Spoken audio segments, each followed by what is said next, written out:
Morning students, कैसे हैं आप सब। उम्मीद करती हूँ आप लोग अच्छे होंगे। आज आपकी वर्कशीट नंबर 24 आई है। इसे अच्छे से लेबल कीजिए, डेट डालिए, क्लास, सब्जेक्ट, अपना नाम, अपने टीचर का नाम लिखिए।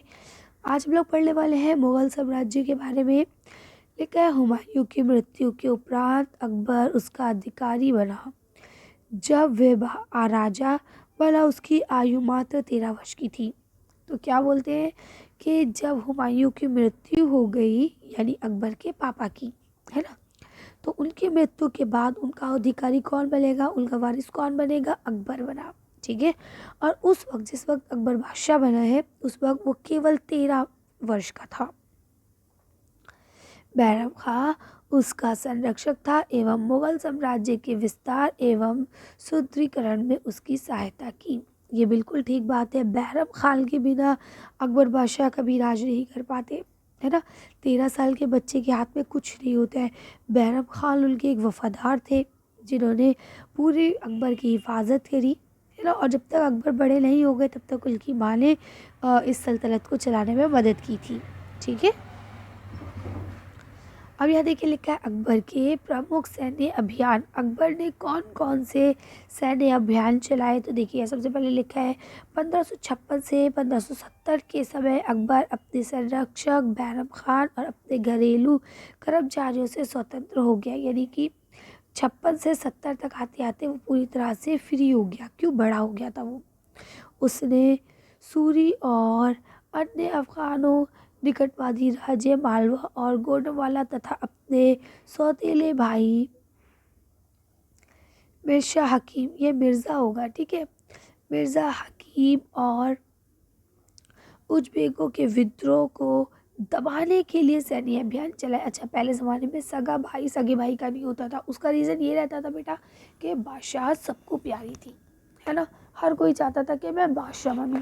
फिर ये तो उनके अपने सौतेले भाई थे, है ना, तो उनको कुछ नहीं मिलना चाहिए। इसलिए अकबर ने क्या करा, एक आंदोलन चलाया, एक विद्रोह चलाया, जिसके बाद उन लोगों को मारना या उनको हटाना, ये किया गया।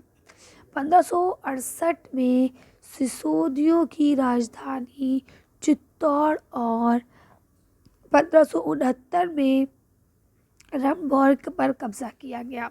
ठीक है, रणभौर पर, इन सब चीज़ों पर अकबर ने कब्जा करा। अकबर ने अपनी सल्तनत का विस्तार ही ऐसे किया, उसने जंग करी और हर जगह से ज़्यादातर, मतलब वो जंग जीत कर ही आया।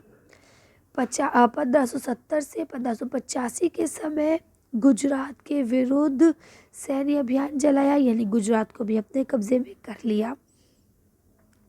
अब 85 तक पहुंच गए थे। 85 से 605 के समय अकबर के साम्राज्य का विस्तार हुआ, उत्तर पश्चिम में अभियान चलाया। अब उसके बाद उसका धीरे धीरे राज्य जो है वो फैलने लगा। ठीक है, क्या लिखा है, सफ़ावेदों को हराकर कंधार पर कब्जा किया गया और कश्मीर को भी जोड़ लिया गया। ठीक है, अभी उसने अपने एरिया में कश्मीर को भी कर लिया। आगे क्या लिखा है, मिर्ज़ा हकीम की मृत्यु के पश्चात काबुल को भी उसने अपने राज्य में मिला लिया। ये वाले, है ना, तो उनको भी उसने क्या करा, जब उनकी मृत्यु होगी तो इसको भी अपने उसमें मिला लिया।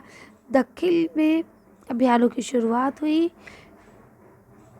यहाँ पे देखिए अब क्या हुआ, दक्षिण में भी उन्होंने अभियानों की, लड़ाई झगड़ों की शुरुआत शुरू कर दी। बरार, खानादेश और अहमदनगर के कुछ हिस्सों को भी राज्य में मिला लिया गया। ठीक है, तो यहाँ तक तो ये आपका मेन उनका सैन्य अभियान हुआ। अब हम लोग आगे चलते हैं। यहाँ देखिए लिखा है अकबर की प्रशासनिक नीति। तो अकबर की प्रशासनिक नीति क्या थी, तो यहाँ लिखा है, अबुल फजल द्वारा रचित अकबरनामा से अकबर के प्रशासनिक संबंधित जानकारी प्राप्त होती है। साम्राज्य कई सूबों में बटा हुआ था। सूबों के प्रशासक सूबेदार कहलाते थे, जो राजनीतिक तथा सैनिक दोनों प्रकार की जिम्मेदारियां निभाते थे। आई बात समझ में, कि अकबर की एक बुक है जो अकबर की जीवनी है, अकबर की बायोग्राफी है, जिसका नाम है अकबरनामा। ठीक है, उससे हमें इस बात की जानकारी मिलती है कि अकबर बादशाह ने किस तरह से अपने प्रशासनों को अलग अलग सूबे में बांटा था और उसकी जो हिफाजत करते थे उसे सूबेदार कहा जाता था। प्रत्येक प्रांत में एक वित्तीय अधिकारी होता है, जो दीवान कहलाता था। ठीक है। और हर प्रांत में एक वृत्ति यानी कि आपके बोलते हैं ना ट्रस्टदार जो पैसे संभालते हैं, अकाउंटेंट एक तरह से वो होता था जो दीवान कहलाता था। प्रशासन में सहायक अन्य अधिकारी भी थे जैसे कि आपके बख्शी यानी सैनिक वेतनधारी, सदर धार्मिक एवं धर्मगत किए जाने वाले कार्यों के मंत्री थे, फौजदार, सेना नायक हुआ करते थे और कोतवाल नगर का पुलिस का अधिकारी होता था। ठीक है, तो ये उनका प्रशासनिक के राज था। अब हम बात करते हैं धार्मिक नीति की। तो अकबर ने 16 कुल की नीति का आरंभ किया, प्रतिपादन किया। ठीक है, इसकी में क्या था, सहिष्णुता यानी कि सहनशीलता की ये धारणा अपने अब उन्होंने जो ये सुलह करने की नीति अपनाई थी ना, ये क्या थी, सहनशीलता की ये धारणा अपने अनुयायियों यानी मानने वालों के माध्यम भेदभाव नहीं कराती थी, इसका केंद्र बिंदु था। अब इसका केंद्र बिंदु क्या था, बाद भी इसका केंद्र बिंदु नीति शास्त्र की एक व्यवस्था थी जो सर्वत्र लागू की जा सकती थी, जिसमें केवल सच्चाई, न्याय और शांति पर बल था। यानी अकबर ने किसी भी धर्म पर किसी भी तरह का कोई जोर, कोई दबाव नहीं डाला, बल्कि उन्होंने क्या काम करा, उन्होंने एक ऐसी नीति बनाई जिसमें सच्चाई, न्याय और शांति पर बल दिया गया। ठीक है, तो इस तरह से ये वर्कशीट आपकी कंप्लीट होती है। अब आते हैं हम लोग क्या कार्य पे यानी एक्टिविटी पे। तो लिखा है, अपने अध्यापक अथवा परिजनों की सहायता से अकबरनामा एवं उसकी जिल्दों में दिए गए विषयों की जानकारी एकत्रित कीजिए।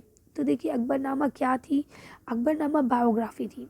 ठीक है, किसकी, अकबर की, जो उसने खुद अपने आप से लिखवाई गई थी। ठीक है, और ये क्यों लिखी गई, किसने लिखी, कितने टाइम में लिखी गई, है ना, ये सारी चीज़ें अगर आप देखना चाहते हैं, जानना चाहते हैं, मैं आपको लिख के फ़ोटो समेत दिखाऊंगी। किस पे, दूसरे वाले चैनल पे, लिंक मैंने डिस्क्रिप्शन में शेयर कर दिया है, आप वहाँ जाके दूसरी वीडियो को देख सकते हैं क्योंकि ये वीडियो ऑलरेडी बहुत लेंथी हो चुकी है। ठीक है, अब हम बात करते हैं क्वेश्चन आंसर की। तो पहला क्वेश्चन लिखा है, अकबर की धार्मिक विशेषताएं जो थी उनके बारे में बताइए। चलिए आंसर देखते हैं। तो देखिए ये रही अकबर की धार्मिक नीतियाँ। तो यहाँ बता दिया था कि अकबर ने किसी भी धर्म पे कोई जोर नहीं दिया था, बल्कि उसने एक अच्छी नीति चलाई थी जिसमें केवल शांति, सच्चाई और न्याय पर ही बल दिया जा रहा था। ठीक है, यहाँ आपको लास्ट क्वेश्चन लिखा है, अकबर के प्रशासन की विशेषताएं क्या थी बताइए। चलिए, तो देखिए यहाँ पे ये लिखा है, अकबर की प्रशासनिक नीतियाँ। तो क्या क्या नीतियाँ थी, उन्होंने किस तरह से सूबेदार बनाए थे, है ना, किस तरह से उनके बाद जो दोनों जो दोनों जिम्मेदारियाँ निभाते थे। इसके बाद उन्होंने प्रांत को बनाया था जो वित्त अधिकारी हुआ करते थे जिन्हें दीवान कहते थे, है ना। इसी तरह से और भी अधिकारी बनाए गए थे, सदर बनाए गए थे, बख्शी, है ना, फौजदार, कोतवाल, ये सारी चीज़ें इन्होंने बनाई थी। अच्छा, अकबरनामा और उसके बारे में अगर आपको डिटेल में जानना है तो लिंक डिस्क्रिप्शन में शेयर है, आप वहाँ जाके वीडियो को देख सकते हैं। फिलहाल आज की वर्कशीट को हम ये ख़त्म करते हैं। आज की वीडियो में बस इतना ही। अगर आपको हमारी वीडियो पसंद आई हो तो प्लीज़ इसे लाइक और शेयर करें। अगर अभी तक आपने हमारे चैनल को सब्सक्राइब नहीं किया तो प्लीज़ हमारे चैनल को सब्सक्राइब करें। Thank you for watching.